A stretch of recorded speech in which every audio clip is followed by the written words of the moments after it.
오늘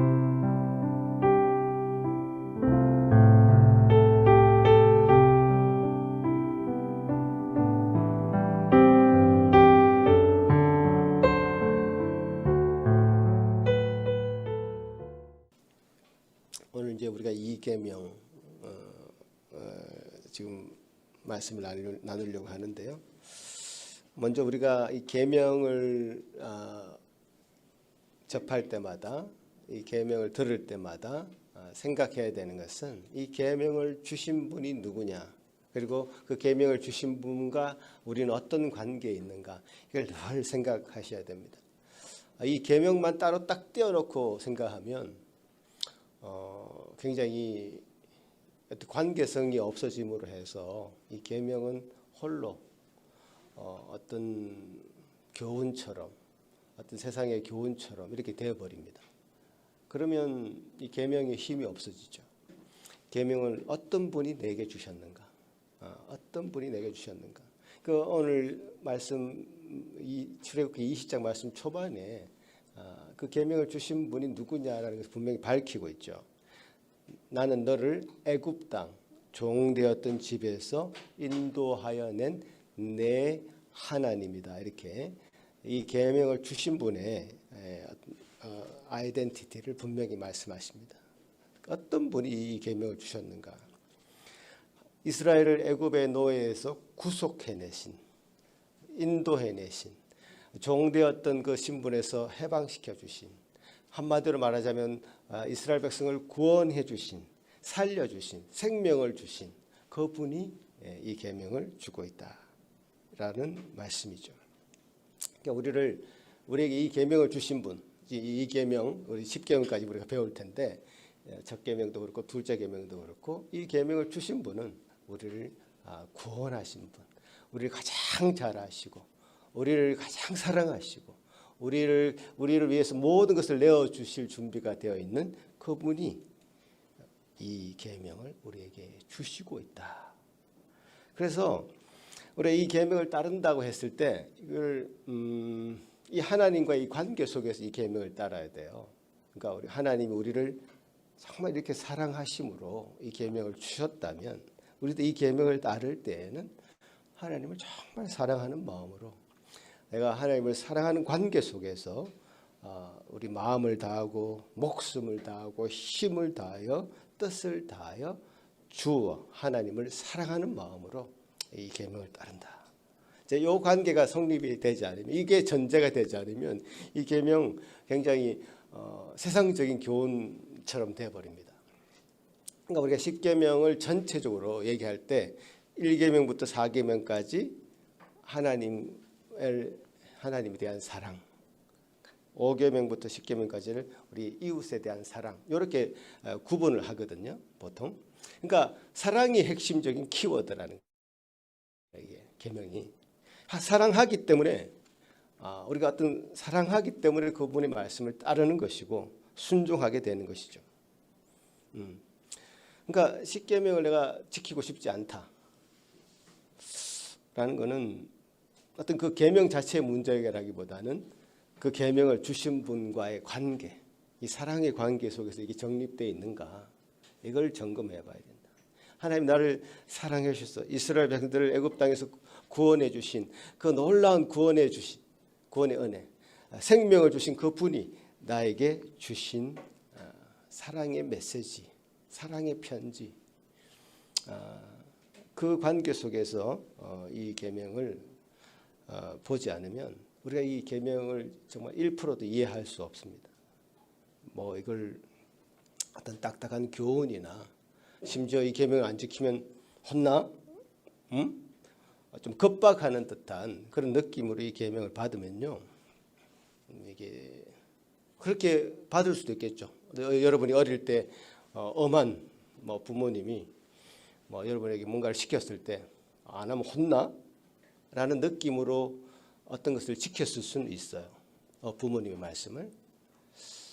근데 그렇게 지킨 부모님의 말씀은 굉장히 상처로 남습니다. 부모님이 나를 사랑하시는 관계 속에서, 뭔가 부모와 자녀의 관계가 성립이 되어 있지 않는 관계 속에서 뭔가 의무적으로 뭔가를 지켰다라는 것은 그 행위 자체가 굉장히 외식적이 되는 거죠. 이게 내가 마음을 다해서 지키지 않았어.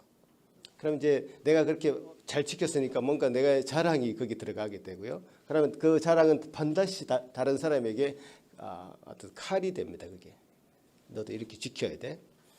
그 자녀들에게 또 그렇게 되고 이웃들에게 친구들에게 어떤 관계 속에서 어떤 사랑으로 품어 나오는 것이 아니라 어떤 의무 그리고 어떤 겁박 이런 것으로 칼이 되어서 다른 사람에게 율법이 이 계명이 전달되는 거예요.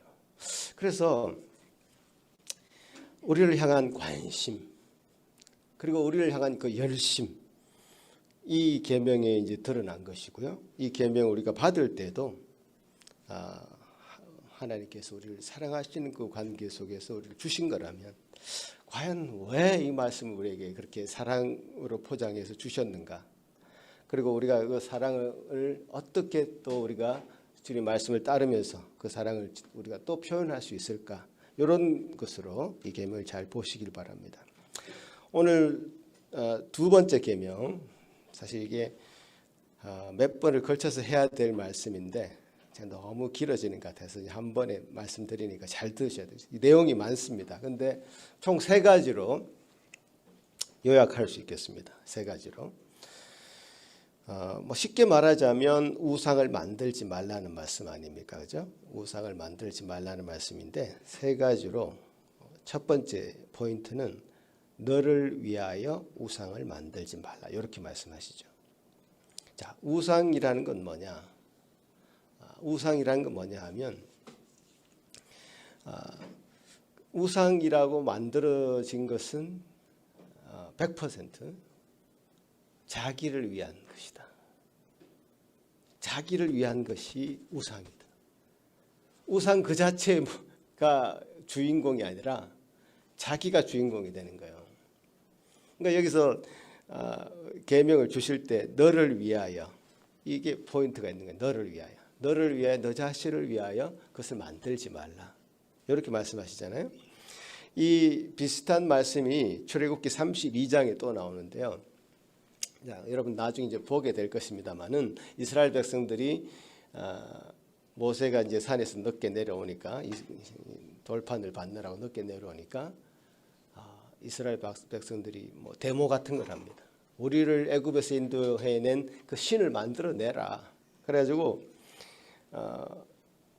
어떻게 얘기하냐면 출애굽기 32장 말씀 한번 띄워보시면 좋겠는데 출애굽기 32장에 보면 백성이 모세가 산에서 내려오미 더딤을 보고 모여 백성이 아론에게 이르러 말하되 일어나라 우리를 위하여 우리를 인도할 신을 만들라.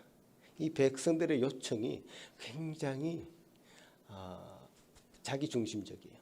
우리를 위하여 우리를 인도할 신을 만들어. 자기 자신들을 위한 어떤 신을 만들어내라 이 말이에요.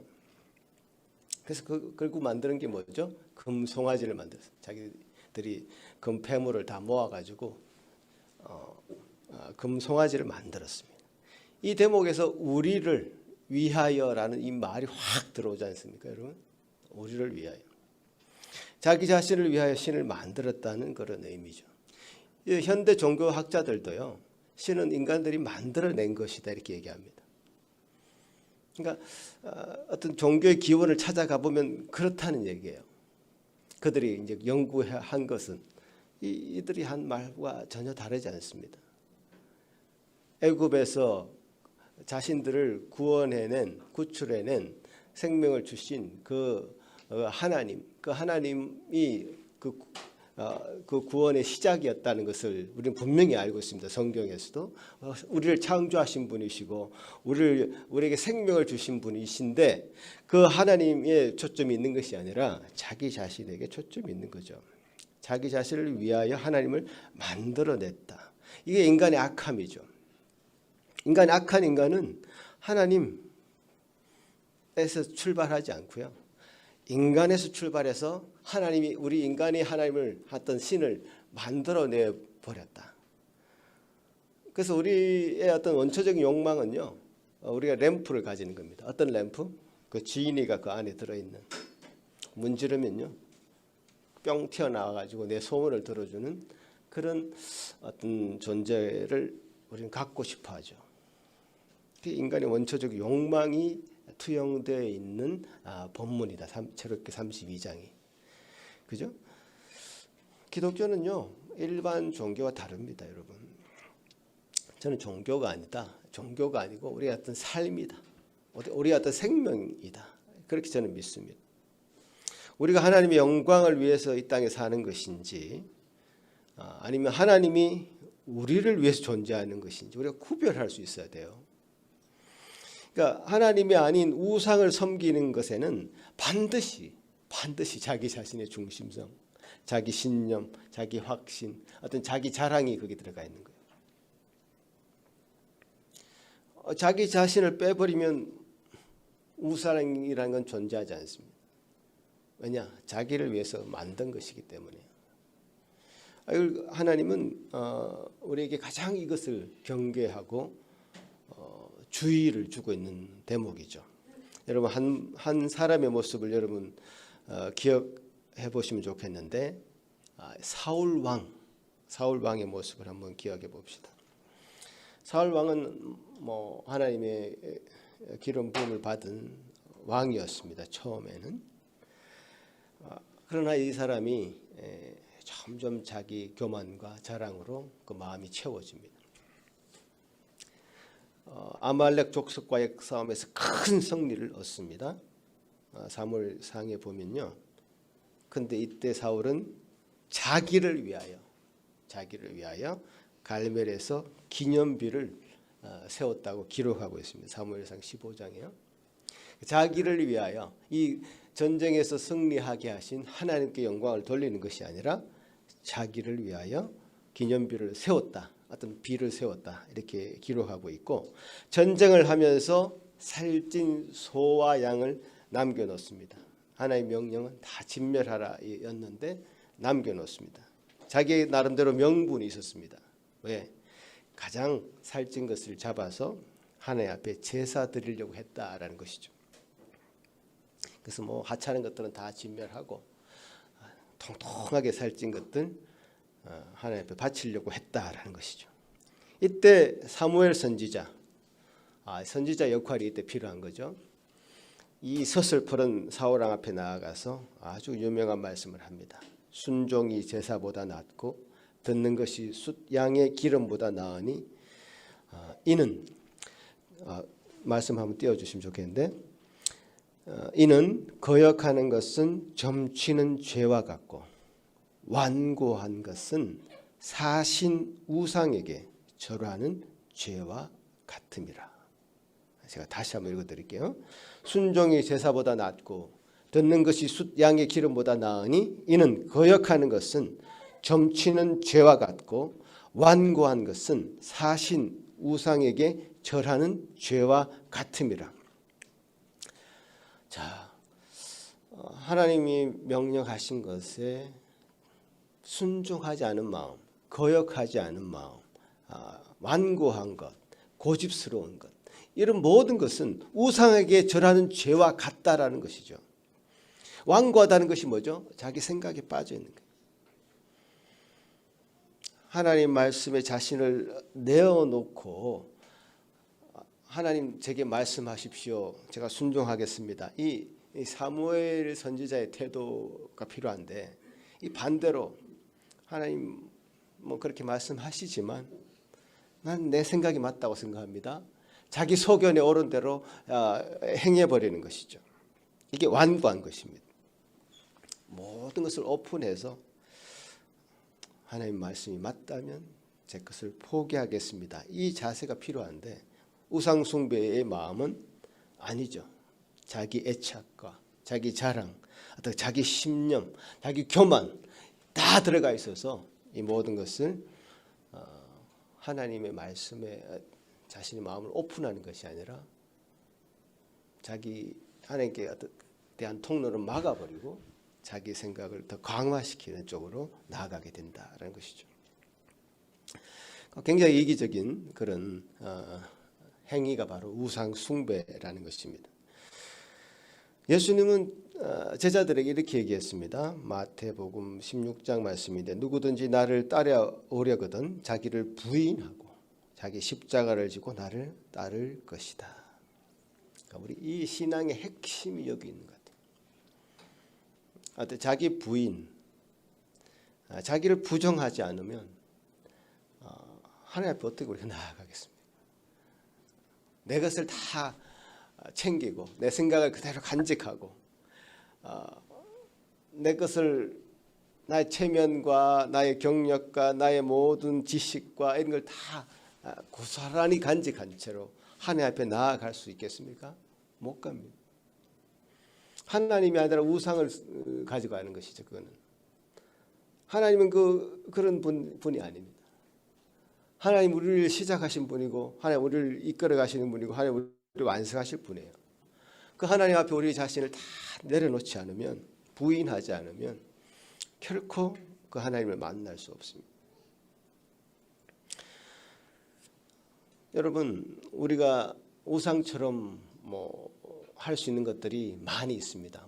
돈도 우상이 될 수 있죠. 더 하나님보다 더 크게 보이는 것. 그게 그렇죠. 돈도 우상이 될 수 있고 저 권력을 좀 잡아보면 내가 이 세상에 뭔가 큰 일을 할 수 있을 텐데라는 것도 우상이 될 수 있고요. 또 자기 자녀들이 우상이 될 수도 있고요. 어떤 하나님보다 더 우선순위에 있는 하나님을 위해서 내가 이것을 버려야 되는데 버리지 못하고 있는 어떤 것들 다 우상이죠. 근데 그 우상 중에 가장 큰 우상은 자기 자신이에요. 자기 자신을 가장 못 버려요. 그래서 하나님 앞에 이렇게 우상이 되는 것은 정말 다 버려야 되는데 그것이 가장 1순위가 우선순위가 자기 자신이다. 끊임없이 우리는 하나님을 섬긴다고 하면서도 자기 자신의 그 중심성은 버리지 않고 계속 강화시켜 나가는 그런 잘못된 우를 범할 수 있습니다, 여러분. 그래서 먼저 첫 번째 강조점은 자기를 위하여 우상을 만들지 말라. 이렇게 이제 말씀하셨습니다. 이 말씀 첫 번째 강조점 요거 가지고 사실 한번 설교를 해야 되는데 넘어가겠습니다. 두 번째 강조점입니다.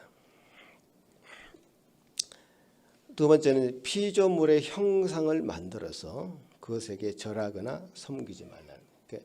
우리 눈에 보이지 않는 하나님 우리 눈에 보이지 않습니다. 그죠? 하나님 우리 눈에 보이지 않기 때문에 그 하나님의 형상을 만드는 순간 하나님을 제한시켜 버리는 게 되죠. 하나님을 제한시키는 건 엄청난 죄입니다, 여러분. 하나님 그렇게 제한 당할 분이 아니에요. 어떤 것을 우리가 하나님이라고 명명하는 순간 다른 모든 것은 하나님이 아닌 것이 되어버리죠. 하나님 그런 분이 아니에요. 어떤 것에 제한될 수 있는 그런 분이 아니죠. 그래서 하나님이 스스로 당신의 이름을 밝히실 때도 나는 스스로 있는 자다. 나는 시작도 없고 끝도 없고 어떤 제한이 없는 분으로 그렇게 당신을 밝히시잖아요. 저를 명명할 때는 서리에 사는 이기석, 몇 번지에 사는 누구라고 얘기하면 저가 밝혀질 수 있습니다. 제 사진도 밝힐 수도 있고. 인간은 그렇게 됩니다. 제한될 수 있습니다. 그러나 하나님은 제한될 수 없죠. 무한히 높고 무한히 넓고 무한히 깊으신 분입니다. 그렇게 그 분의 형상을 만든다는 것, 제한시키는 거죠.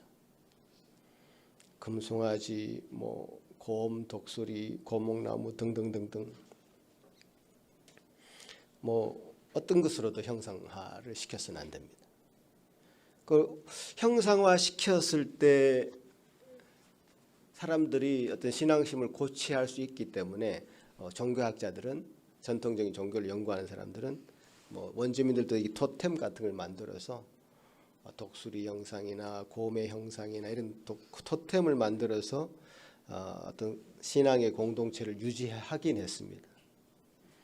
자, 이제 그게 어떤 원주민들에게 보여지는 원초적인 어떤 종교의 모습에서 보여지는 어떤 것들인데요. 제가 말씀드렸잖아요. 기독교는 종교가 아니라고요. 그런 식으로 만들어낸 어떤 종교와는 차원이 다른 우리의 어떤 삶이고 생명이죠. 하나님을 그런 식으로 제한시키고 어떤 것을 형상화시켜서 하고 싶은 욕망이 인간에게 있다는 것은 우리가 인정할 수 있습니다. 원초적인 욕망이 있죠. 그래서 우리 한국에서도 전통적으로 사람이 죽으면 조상 신이 돼가지고 그 제사를 지내서 그 앞에 절을 하잖아요. 뭐 효도의 차원에서 조상을 기억하는 것은 뭐라고 할 얘기가 없습니다만은 그분들을 신처럼 모시거나 그 앞에 절을 하는 것은 해서는 안 되는 일이죠. 굉장히 이제 이런 부분이 한국에서는 굉장히 첨예한 문제가 되어가지고 그런 일들 때문에 이제 많은 일이 해프닝하곤 했습니다. 저도 이제 그런 일을 많이 겪었는데요. 우리 분명히 해야 되죠. 조상을 기억하고 뭐 그분들이 하신 업적들을 생각하는 것 중요한 일이지만 그 앞에 절을 해서는 안 된다. 그리고 하나님께서도 저기 모세에게요. 이제 우리가 다음에 예전에 우리 전사님이 설교를 한번 하셨는데 이 부분에 대해서 구리뱀을 만들어 노뱀을 만들려고 하신 적이 있죠.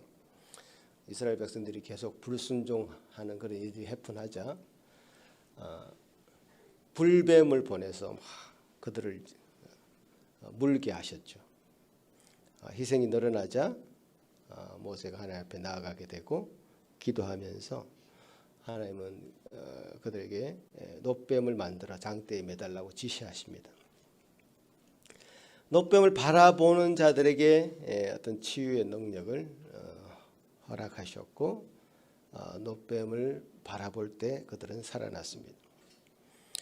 자, 이 노뱀 결국 우리가 예수님이 니고데모에게 이 노뱀에 대한 상징을 자신을 가리키는 상징이다 이렇게 말씀하시는 대목이 있죠. 요한복음 3장에 제가 이 말씀을 떼어놨는지 모르겠는데 요한복음 3장에 보면 모세가 광야에서 뱀을 든 것 같이 인자도 들려야 하리니 이는 저를 믿는 자마다 영생을 얻게 하려 하심이니라. 그러니까 노뱀이 들려진 것은 예수 그리스도께서 들려주신 것이고 그를 믿는 자는 영생을 얻게 된다라고 하는 노뱀이 가지고 있는 상징을 해석해 주셨습니다. 자, 범죄한 이스라엘을 구원하기 위해서 노뱀이 장대 높이 달려졌고요. 그 노뱀은 예수 그리스도를 상징하는 것이었죠.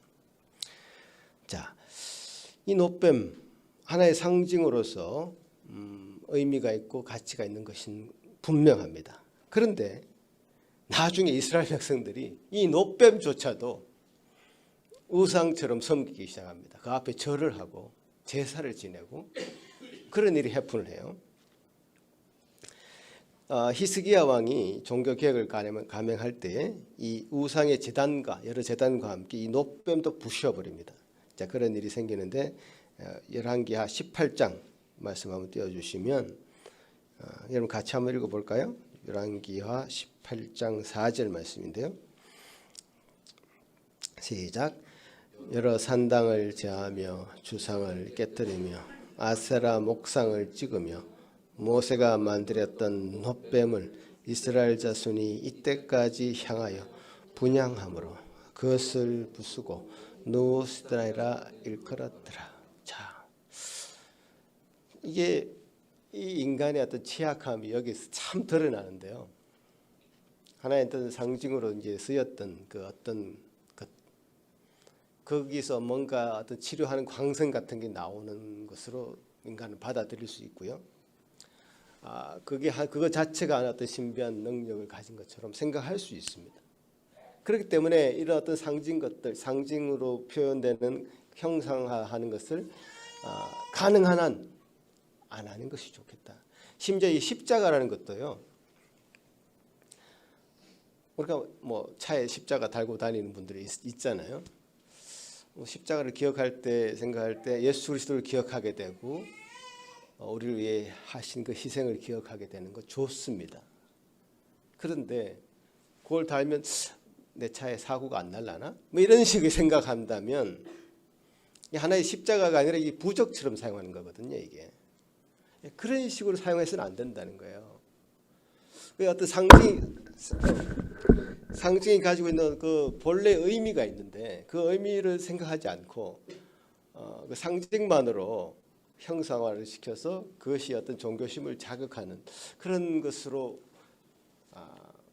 우리 어떤 종교의 역사를 보면 그렇게 사용을 해왔어요.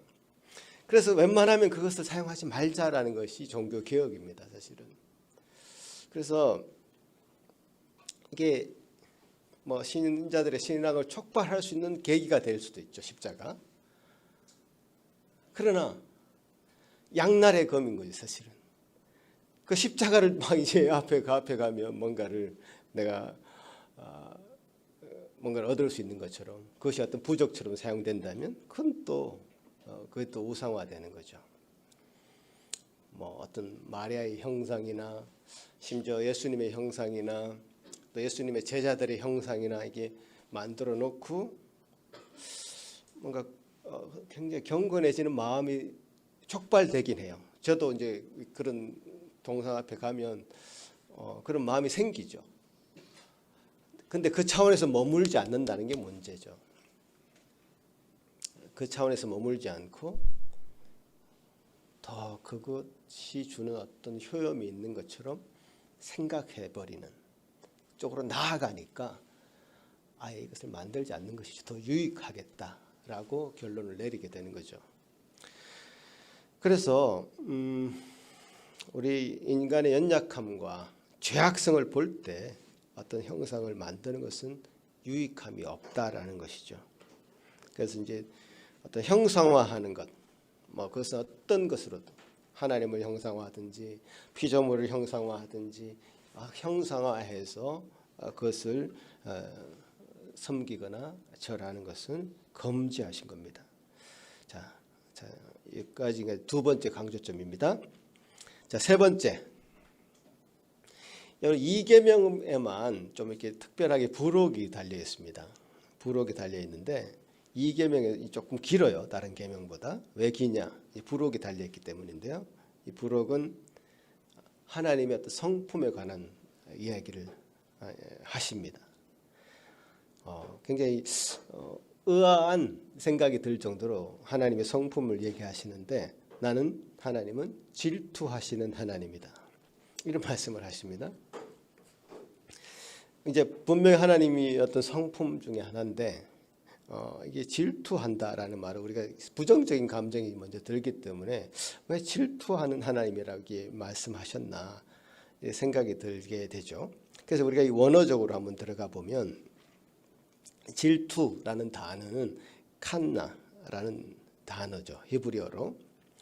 그 질투라고 번역된 이 단어는 열렬하게 보살핀다. 이런 단어 의미가 있습니다. 질투라는 이 단어는 어떤 열심으로 번역할 수 있는 건데요. 그러니까 하나님의 어떤 질투라고 했을 때 이건 어떤 하나님의 어떤 이기적인 어떤 사랑 이런 것이 아니라 이 사람들 향한 관심과 열정과 열심과 어떤 보살핌 이런 것이 이제 포함되어 있는 단어라는 거죠. 그래서 고린도후서에도 고린도후서 말씀 한번 띄워 보시면 이런 말씀이 있는데요. 같이 한번 읽어볼까요? 시작. 내 하나님의 열심으로 너희를 위하여 열심을 내노니 내가 너희를 정결한 처녀로 한 남편인 그리스도께 드리려고 중매함이로다. 자, 여기 열심, 하나님의 열심. 여기 번역이 되어 있는데 조금 여기도 원어적으로 헬라어적으로 들어가 보면 이 열심이라는 단어는 질투라는 단어로 번역할 수 있는 거예요. 그러니까 경건한 질투죠. 하나님의 열심이니까 영어로는 어떻게 되냐면 I am jealous for you with a godly jealousy. 그러니까 godly jealousy. 그러니까 경건한 질투. 이렇게 이제 영어로는 번역이 됐는데 이제 원어적인 그 의미가 그게 그렇다는 거죠. 그러니까 하나님과 우리 관계 속에서 어떤 질투라는 단어를 썼을 때는 굉장히 어떤 하나님과 우리 관계가 신랑과 신부의 관계로 얘기할 수 있는 거죠. 굉장히 순결한 그 신부가 신랑을 바라보지 않고 다른 남자를 바라보고 있다면 이거 어떻게 되겠습니까? 이런 관계는 성립할 수가 없는 거죠. 이런 것을 바라보고 견딜 수 있는 사람은 없을 것입니다. 견딜 수 있는 신랑은 없을 것입니다. 나는 너만 바라볼 테니 너도 나만 바라봐. 어떤 사랑 관계 속에서 속박이라고 얘기해서는 안 되고요.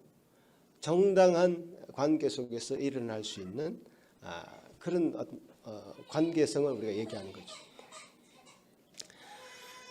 하나님은 우리에게 100% 마음을 주셨습니다.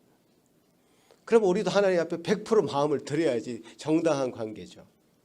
근데 우리는 50% 하나님 드리고 50%는 다른 우상들에게 우리 마음을 준다면 이것을 허용하고 이것이 괜찮다고 할 하나님은 아니시다는 거죠.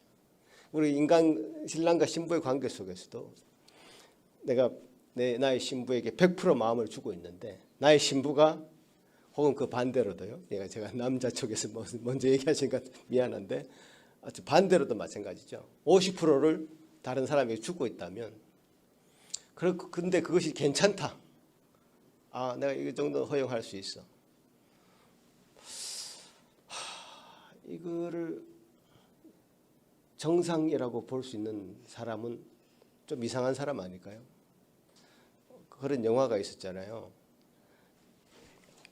이 신부가 이중으로 결혼하고 그것을 그 남편들이 다 인정하는 이런 영화가 나왔습니다, 여러분. 제가 옛날에 본 것 같은데 손예진이 여주인공이고.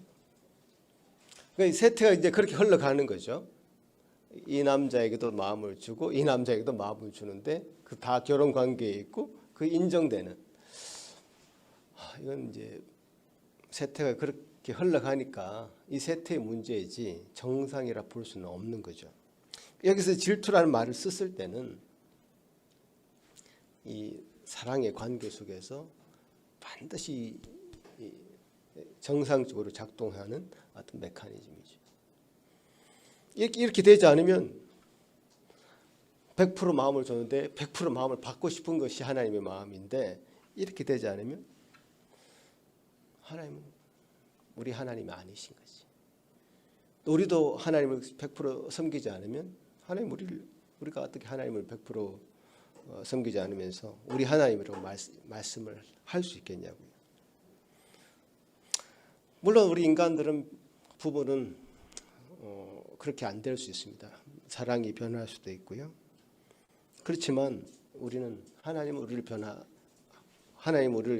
향한 그 사랑이 변하지 않으시고 하나님 우리를 배반하지 않으시는데 우리가 어떻게 배반할 수 있냐? 여기서 질투라는 말을 썼지만요. 사실 여러분 마음으로는 깊은 사랑 이렇게 해석하시면 될 것 같습니다. 사랑이 하나님이시다. 신부를 향한 100%의 마음을 가진 하나님의 사랑으로 우리를 사랑하시는 그분이시다.